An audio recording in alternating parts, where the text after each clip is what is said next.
cutting her off from Sanctuary. The high grass along its slippery banks waved madly. It was then she saw herself, standing alone and weeping on the other bank. It was then she knew she was dead. Jo fought her way out of the dream, all but felt the sharp edges of it scraping her skin as she dragged herself to the surface of the tunnel of sleep. Her lungs burned and her face was wet with sweat and tears. With a trembling hand, she fumbled for the bedside lamp, knocking both a book and an overfilled ashtray to the floor in her hurry to break out of the dark.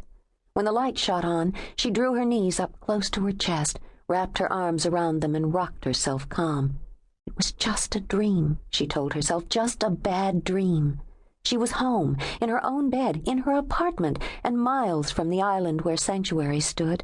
A grown woman of 27 had no business being spooked by a silly dream. But she was still shaking when she reached for a cigarette. It took her 3 tries to manage to light a match. 3:15, she noted by the clock on the nightstand. That was becoming typical.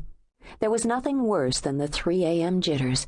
She swung her legs over the side of the bed and bent down to pick up the overturned ashtray.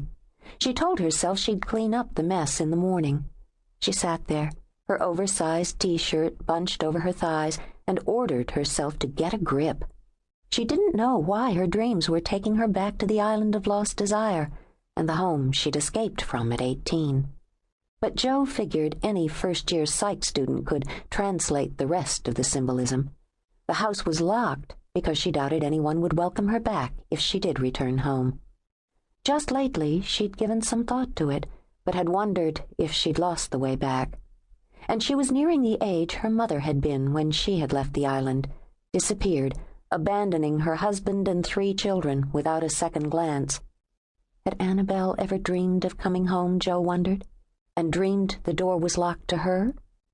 She didn't want to think about that, didn't want to remember the woman who had broken her heart 20 years before. Jo reminded herself that she should be long over such things by now. She'd lived without her mother, and without Sanctuary and her family. She had even thrived, at least professionally. Tapping her cigarette absently, Jo glanced around the bedroom. She kept it simple, practical.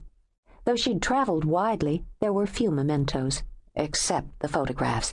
She'd matted and framed the black and white prints, choosing the ones among her work that she found the most restful to decorate the walls of the room where she slept.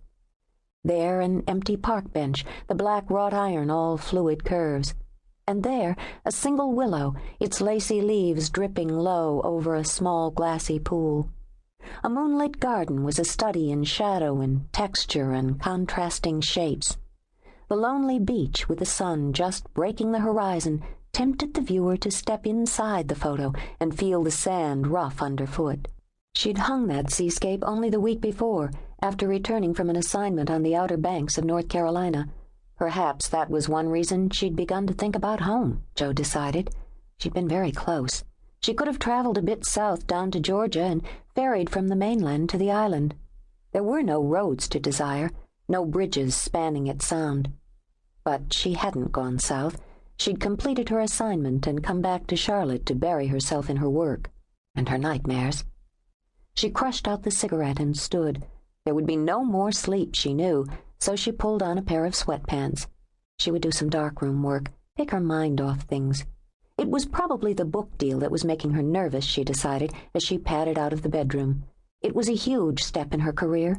Though she knew her work was good, the offer from a major publishing house to create an art book from a collection of her photographs had been unexpected and thrilling.